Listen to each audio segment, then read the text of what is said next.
नमस्कार, मैं Mahavir Singh associate professor government Lohia college Churu BCom part first के स्टूडेंट्स का स्वागत करता हूं। प्रिय विद्यार्थियों,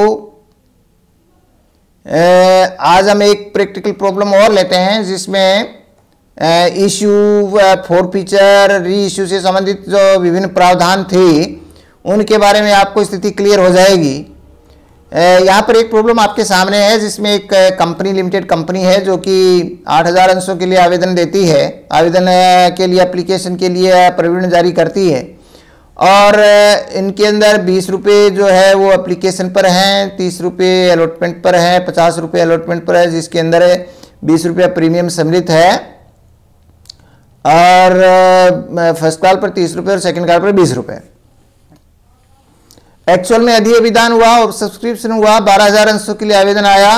कंपनी ने तय किया कि 9000 अंशों को तो प्रोराटा बेसिस पर एप्लीकेशन जो है वो उनके लिए स्वीकृत कर दी जाए, यानी यथानुपात आवंटन कर दिया जाए 9600 को तो, और बाकी जो एप्लीकेंट है उनका पैसा वापस लौटा दिया जाए। तो दूसरी एक बात यह भी है कि जिनको अंश आवंटित किए जाएंगे प्रोराटा बेसिस पर उनका जो एक्सेस अमाउंट है वो आगे के किस्तों के लिए उसको रोक लिया जाएगा। ठीक है, तो ये बातें इसमें हैं। मुख्य रूप से हुआ ये कि एक्चुअल में एक व्यक्ति ऐसा था जिसका नाम मिस्टर रमेश था। 160 शेयर उसको आवंटित थे, लेकिन उसने जो है वो केवल आवेदन राशि दी थी, अलॉटमेंट मनी उसने नहीं दी और फिर उसने फर्स्ट कॉल भी नहीं दी, और उसके अंशों का हरण कर लिया गया। राइट, फर्स्ट कॉल नहीं दी और उसके अंशों का हरण कर लिया गया। ऐसे ही मोहन एक व्यक्ति ऐसा था जिसको 240 से अंश दिए गए थे, उसने अपनी फर्स्ट कॉल और सेकंड कॉल नहीं दी, उसने अपनी फर्स्ट कॉल और सेकंड कॉल का पेमेंट नहीं किया। तो ये जो शेयर जो 240 और 160 टोटल मिला के 400 शेयर थे, इनमें से 320 शेयर ही रीइश्यू किए गए और ये 320 शेयर रीइश्यू किए गए, उसमें रमेश वाले सारे शेयर थे।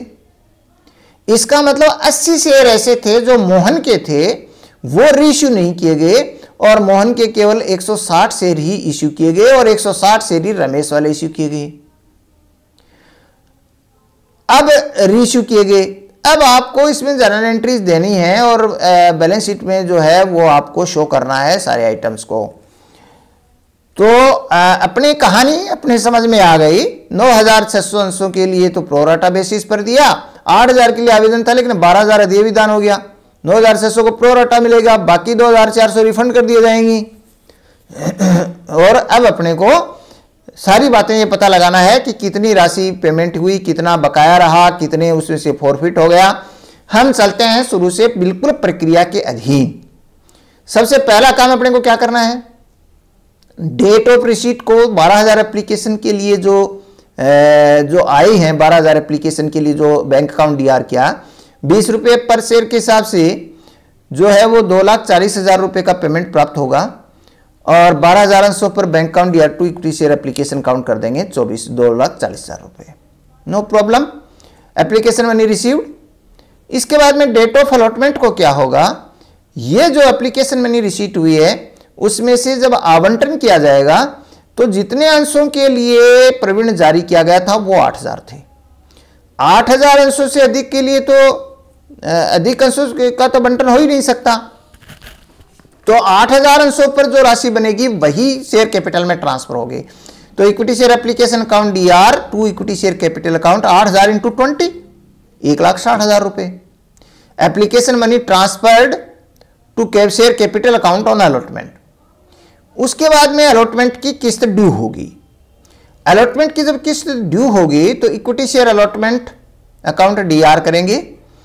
चूंकि इस किस्त के अंदर प्रीमियम भी सम्मिलित है 20 रुपए और 30 रुपये जो है वो शेयर कैपिटल है, तो 30 रुपये इंटू 8000 अलॉटेड शेयर्स 2,40,000, 1,60,000 उसका प्रीमियम बना, सिक्योरिटी प्रीमियम को क्रेडिट हो जाएगा। तो ये अलॉटमेंट ड्यू हो जाएगी 8000 इक्विटी शेयर्स के ऊपर। अब देखिए, जो शेयर्स 2,400 रुपये की राशि लौटाई गई है उसके रिफंड किया जाएगा 2,400 अंशों के धारक को। तो उन्होंने जो राशि 20 रुपए के हिसाब से एप्लीकेशन मनी दी थी वो रिफंड हो जाएगी उनकी। तो equity share application DR2 bank account, यानी 2000 शेयर्स को रिफंड कर दिया गया पैसा।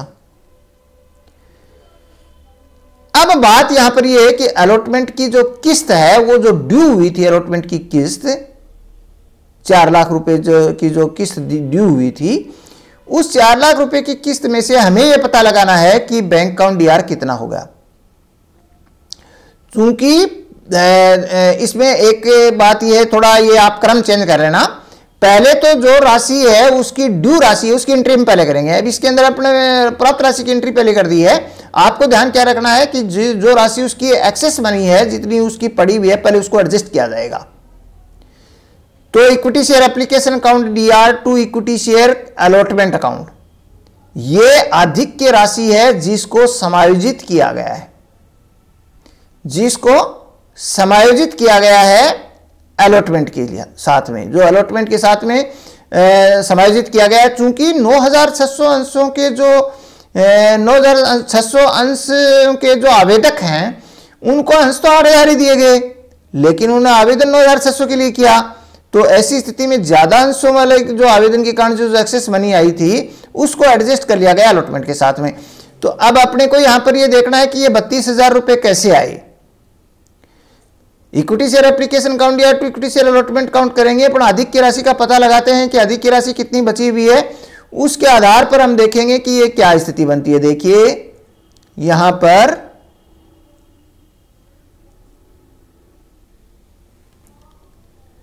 ये देखिए अधिक की राशि, थोड़ा इसको आप रोटेट नहीं किया हुआ है, इसको देखिए। ये जो अधिक की राशि है ये आपके सामने यहां पर टोटल मिलाकर के जो एप्लीकेशन जो है वो की मनी है वो 2,40,000 रुपए प्राप्त हुई। उसमें से जो है वो एप्लीकेशन के साथ तो एडजस्ट हो गई 8,000 × 20 1,60,000 रुपए। ये 80,000 बचे, उसमें से रिफंड कर दिया गया 2400 को 48,000 रुपए, तो बाकी 32,000 रुपए एक्सेस मनी बच गई। ये एक्सेस मनी जो 32,000 रुपए बच गई है इसको एडजस्ट कर लिया गया है। तो इसलिए अपन इसको एडजस्ट कर लिया गया 32,000 रुपए को, तो 32,000 रुपए के एडजस्ट करने की एंट्री अपन कर देंगे कि equity share application account DR2 equity share allotment account 32,000 रुपए, ये अपने एंट्री की। अब अपने को बात ये हुई, अपने को ये पता लगाना है एक्चुअल में हमारा जो वर्किंग नोट है वो ये बनेगा कि भाई अलॉटमेंट की किस्त के साथ उसको प्राप्त राशि कितनी हुई। अलॉटमेंट की जितनी किस्त ड्यू थी वो 50 रुपए के हिसाब से कुल मिलाकर के जो है वो कुल मिलाकर के 80 जो 8,000 शेयर थे उसके ऊपर 50 रुपए के हिसाब से 40,000 रुपए उसके बनते हैं, 4 लाख रुपए बनते हैं ना टोटल मिलाकर के। तो उनमें से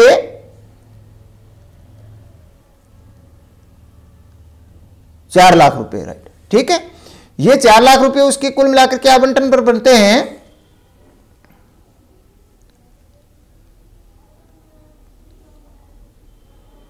हाँ, तो 4 लाख रुपए उसके आवंटन पर बनते हैं। अब आवंटन पर एडजस्ट हो गई 32,000 रुपए। कितने पैसे लेने हैं? 3,68,000 रुपए।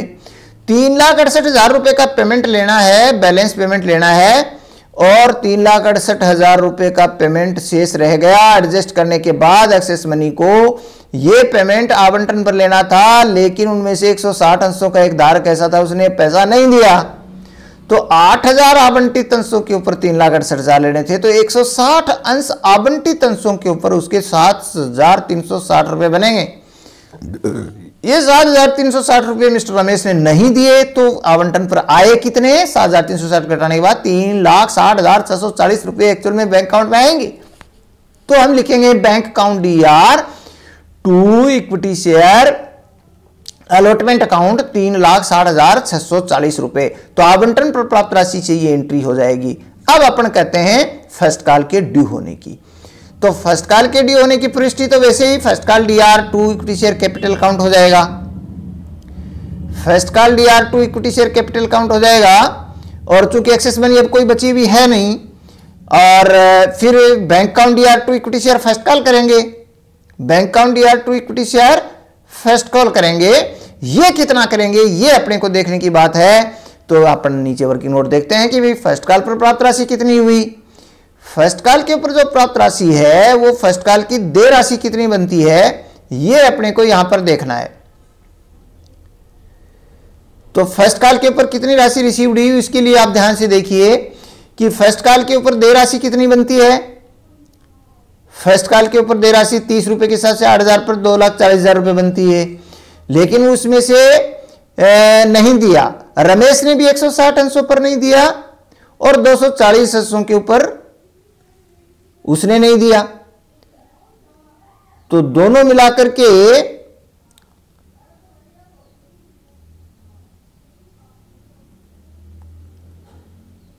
ठीक है 12,000 रुपए टोटल मिलाकर के नहीं आए। 160 और 240 तो 400 अंश बने। 400 अंशों के ऊपर 30 रुपए के हिसाब से 12,000 रुपए नहीं आए। बिल्कुल ठीक है, 12,000 रुपए नहीं आए तो कितने आए, 2,28,000 रुपए आए। 2,28,000 रुपए फर्स्ट कॉल के आएंगे। तो फर्स्ट कॉल के लिए 2,28,000 रुपए आएंगे और 12,000 कैल्सिन एरियर रह जाएगा यहां पर इस स्टेज पर। तो bank account DR to equity share first call 2,28,000 रुपए हो जाएंगी, 2,28,000 रुपए हो जाएंगे। Bank account DR to equity share first call account 2,28,000 रुपए हो जाएंगे। इसके बाद में आती है सेकंड कॉल की बात।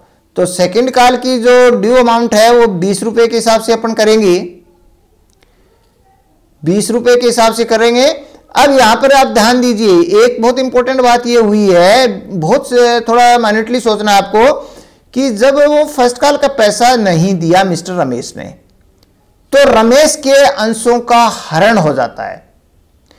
फर्स्ट कॉल का पैसा रमेश ने भी नहीं दिया और वो कौन मोहन दूसरा था उसने भी नहीं दिया, लेकिन रमेश के अंशों का हरण फर्स्ट कॉल के बाद ही हो जाता है। इसलिए सेकंड कॉल के ऊपर जो ड्यू अमाउंट है वो केवल 260 शेयर रुपए होगी। पूरे 7,840 में से 160 शेयर हैं, उनको अपन अलग कर देंगे तो 7,840 के ऊपर ही ड्यू अमाउंट रहेगी। तो ये सेकंड कॉल की बात तो आती है बाद में, पहले अपन उसकी कार्रवाई आगे करते हैं। जैसे bank account DR to first call है वो 2,28,000 ही होगा, क्योंकि 240 में से 12,000 कैल्सिन एरियर रह गया तो वो पेमेंट नहीं हुआ। तो अब अपन इसमें आगे चलते हैं कि फिर क्या हुआ कि उसके अंशों का हरण कर लिया गया 160 अंशों का। तो हरण की प्रविष्टि हम पहले करेंगे, क्योंकि सेकंड कॉल करने से पहले ही उसके अंशों का हरण कर लिया जाता है। तो आप ध्यान रखें स्टेप बाय स्टेप कि किस स्टेज के ऊपर उसके अंशों का हरण होता है। तो जब उसके अंशों का हरण किया गया तो equity share capital account DR हमने किया, क्योंकि अब तक मांगी गई पूंजी के रूप में जो राशि है वो 80 रुपए के हिसाब से जो है वो 160 शेयर्स के ऊपर जो राशि बनी वो 12,800 रुपए की बनी, तो वो पूरी शेयर कैपिटल डेबिट हो जाएगी। सिक्योरिटी प्रीमियम के भी पूरे के पूरे 20 रुपए के हिसाब से 160 शेयर्स के ऊपर डेबिट कर देंगे। क्यों? इसका रीजन ये है कि जो एक्सेस अमाउंट थी 160 शेयर्स के ऊपर, वो एक्सेस अमाउंट इतनी ज्यादा नहीं थी कि सिक्योरिटी प्रीमियम का पैसा पूरा पेमेंट हो जाए। यदि सिक्योरिटी प्रीमियम का पैसा पूरा पेमेंट हो जाता तब तो हम सिक्योरिटी प्रीमियम को डेबिट नहीं करते, लेकिन इसलिए वो पूरा का पूरा पैसा हम पूंजी के अगेंस्ट में ही मानेंगे और इसलिए सिक्योरिटी प्रीमियम अकाउंट को डीआर कर दिया 3,200 रुपए से, पूरी राशि से कर दिया। और इक्विटी शेयर अलॉटमेंट, जो अलॉटमेंट की बकाया किस्त, equity share first call account 4,800 रुपए करेंगे, क्योंकि ये केवल 160 शेयर्स की जो फर्स्ट कॉल की बकाया राशि है 30 रुपए के हिसाब से वो 4800 रुपए हुई फर्स्ट कॉल की, केवल 160 शेयर्स की। रिमेनिंग अमाउंट हम शेयर फॉरफिटेड अकाउंट को क्रेडिट करते हैं। तो ये 3,840 रुपए शेयर फॉरफिटेड अकाउंट पे क्रेडिट हो जाएगा। अब देखिए यहां पर रीइश्यू अभी नहीं किया गया है, अभी पहले शेयर सेकंड कॉल किया गया। इक्विटी शेयर सेकंड कॉल करेगा वो इन 160 शेयर्स पर नहीं करेगा। 160 शेयर को छोड़कर बाकी 7,840 शेयर हैं उनके ऊपर उसने इक्विटी शेयर सेकंड कॉल किया, to equity share capital account करेगा। और उसके बाद में फिर bank account DR to equity share second call की इस किस्त का बकाया राशि रह जाएगी 240 शेयर्स के ऊपर। जो अंतिम किस्त है 20 रुपए वाली वो उसने पेमेंट नहीं की, तो 240 इंटू 20 48,000 रुपए उसके जो हैं वो सेकंड कॉल के पैसे प्राप्त नहीं होंगे, तो बैंक अकाउंट या इक्विटी शेयर कैपिटल अकाउंट है, इक्विटी शेयर सेकंड कॉल है, वो 1,52,000 रुपए रह जाएगा। और इसके बाद में जो है बिल्कुल ठीक है, यहां तक अपना कार्रवाई कर देंगे। उसके बाद फिर ये देखिए आप इसमें क्या किया गया है, इन अंशों का भी हरण कर लिया गया, यानी 240 शेयर्स का हरण किया गया। तो 240 शेयर्स की मांगी गई पूंजी की राशि से डेबिट कर दिया जाएगा। उनकी पूरी राशि मांग लेगी 100 रुपए, तो 240 इंटू 100 करेंगे तो 24,000 रुपए शेयर कैपिटल डीआर हो जाएगा। सिक्योरिटी प्रीमियम चूंकि पहले अलॉटमेंट के साथ पूरा प्राप्त हो चुका है इसलिए डेबिट नहीं किया जाएगा। फर्स्ट कॉल की किस्त है वो 30 रुपए के हिसाब से 7200 हो गए, सेकंड कॉल की 20 रुपए के हिसाब से 4800 हो गया। रिमेनिंग अमाउंट फॉरफिटेड अकाउंट में चली गई 12,000 रुपए। इस तरीके से इसका हरण कर लिया गया। इसके बाद में आता है रीइश्यू। रीइश्यू उसने केवल 320 शेयर्स का किया, 160 तो रमेश वाले किए और बाकी 160 है उसके किए, 80 शेयर मोहन वाले अभी भी बिना इश्यू किए हुए पड़े। तो जितने इश्यू किए गए ठीक है, कोई बात नहीं, 320 शेयर इसने इश्यू किए हैं, तो 320 शेयर किस रेट से इश्यू किए गए हैं वो रेट इसके अंदर जो है वो मल्टीप्लाई कर देंगे अपन 90 रुपए के हिसाब से है, तो 90 रुपए के हिसाब से बैंक अकाउंट डीआर हो जाएगा। बाकी जो 320 शेयर हैं उसके बाकी जो राशि बच गई 3,200 रुपए वो उसकी डिस्काउंट हुआ, डिस्काउंट को फॉरफिटेड शेयर अकाउंट से डेबिट कर दिया जाएगा और शेयर कैपिटल अकाउंट जो है पूरी 32,000 रुपए हो जाएगी, क्योंकि 320 शेयर के ऊपर 100 रुपए फुल्ली पेड के हिसाब से 32,000 रुपए की शेयर कैपिटल में ट्रांसफर हो जाएंगे। तो इस तरीके से उसका रीइश्यू पर अपने एंट्री कर देंगे। फाइनली अपने को ध्यान क्या देना है कि जो राशि फॉरफिटेड की कैपिटल रिजर्व में ट्रांसफर होगी वो राशि कितनी होगी, ये अपने को यहाँ पर जो है वो लास्ट के अंदर अपने को पता लगाना है। तो उसकी राशि हम कैसे कैलकुलेट करेंगे, ये आपका सबसे इंपॉर्टेंट जो है इसका जो है वर्किंग नोट होगा। हमें ये देखना है सबसे पहले कि फॉरफिटेड की कुल राशि कितनी बनती है। ध्यान दीजिए, देखिए फॉरफिटेड की कुल राशि अपन ने अलग अलग रमेश वाले जब अंशों का हरण किया गया था तब तो फॉरफिटेड के अकाउंट पर की जो राशि बनी थी वो राशि कितनी बनी थी, और फिर उसके बाद में सेकंड कॉल के बाद उसकी जो फॉरफिटेड की राशि थी वो कितनी बनी थी। तो ये दोनों जो राशियों का टोटल था 3,840 और ये कितना 12,000 कितने, तो 15,840 रुपये हुआ। ये टोटल मिलाकर के 15,840 रुपये की जो है वो 15,840 रुपये की टोटल मिलाकर के फॉरफिटेड की अमाउंट बनी। उसमें से बट्टा दे दिया गया 10 रुपये के हिसाब से 320 शेयरों पर 3,200 रुपये तो बट्टे के हो गए। तो बट्टा दे दिया तो उससे जो फॉरफिटेड का बैलेंस कम हो जाएगा। और इसके अलावा शेयर फॉरफिटेड का बैलेंस जो आगे जाएगा यानी कैपिटल रिजर्व में ट्रांसफर नहीं होगा वो 80 शेयर्स का आगे जाएगा बैलेंस, क्योंकि उनको रीइश्यू नहीं किया गया है। तो अब अपन यहां देख लेते हैं कि जो बाकी जो बच गया उसमें से जो है बचे हुए में से 80 शेयर्स का जो जितना भी बनता है, जितना भी 80 शेयर्स का जितना भी फॉरफिटेड का बैलेंस बनता है वो आगे जाएगा। तो जैसे 15,840 रुपये जो बैलेंस बताया गया है अपन ने, तो अब यहाँ पर ये देखने की बात ये है कि जो ये 12,000 वाला जो यहाँ पर 15,840 रुपये जो है वो तो दोनों के मिला करके है, और ये शेयर किसके हैं, केवल मोहन वाले शेयर हैं। तो मोहन वाले शेयर के ऊपर जो फॉरफिटेड का बैलेंस था वो 12,000 रुपये का था मोहन वाले का। तो मोहन वाले फॉरफिटेड शेयर ही तो रीइश्यू नहीं किए गए, उन्हीं का तो बैलेंस आगे जाएगा, तो वो 80 शेयर हैं। तो 300 जो 240 शेयर क्या तो का 12,000 था, 240 शेयर का 12,000 था, तो 80 शेयर का कितना हुआ, 80 शेयर का 4,000 का फॉरफिटेड का बैलेंस हुआ। ये बैलेंस आगे जाएगा, ये चूंकि रीइश्यू नहीं किया गया इसलिए आगे जाएगा। तो बाकी जो 4,000 और 3,200 ये तो उसका हो गया डिस्काउंट, 4,000 आगे जाएगा तो 7,200 रुपये जो है वो कम कर दिए जाएंगे और शेष बची राशि जो है वही कैपिटल रिजर्व में ट्रांसफर होगी। तो वो 8,640 रुपये आएगा, वो कैपिटल रिजर्व में ट्रांसफर होंगे और 4,000 रुपये शेयर फॉरफिटेड में अकाउंट के आगे जाएंगे जो कि पेड कैपिटल में जोड़ दिया जाएगा। और ये अपने यहाँ पर जब ये बैलेंस शीट बनी हुई है इसमें इसको शो किया हुआ है, ये अपन ध्यान से देखिए, ये जो बैलेंस शीट है इसके अंदर बिल्कुल क्लियर है ये बैलेंस शीट है, इसमें पेड अप कैपिटल के रूप में अपन ने शो किया है। Share capital authorised equity share at the rate of 100 each. तो ये जो है वो issued and paid up capital बताई गई है और ये है 7,920, क्योंकि 8,000 में से 80 शेयर ऐसे रह गए जिनको इश्यू नहीं किया गया, तो 7,920 इक्विटी शेयर्स की जो है वो 100 ईच के हिसाब से इनकी जो है वो 7,92,000 रुपये बनते हैं।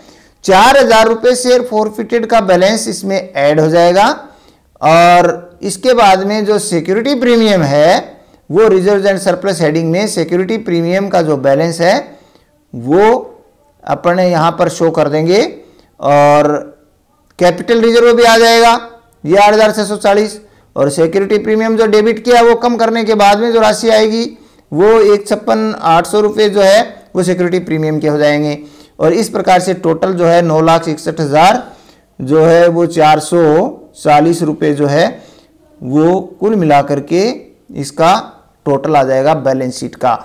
तो यहाँ पर कुल मिलाकर के मेरा अभिप्राय ये है कि ये जो क्वेश्चन है ये आपकी अधिकांश बातों को पूरा करता है, जिसमें प्रोराटा बेसिस पर भी है, रिफंड भी है और इसके अलावा और सब्सक्रिप्शन भी है, प्रोराटा भी है, रिफंड भी है, फिर एडजस्टमेंट जो किया गया एक्सेस मनी का वो भी है और वो प्रीमियम में से भी है।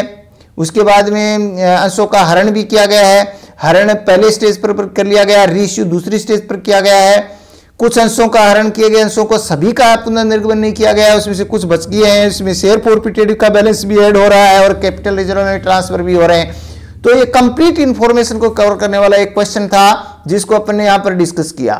तो ये आज के लिए इतना ही। नमस्कार, धन्यवाद।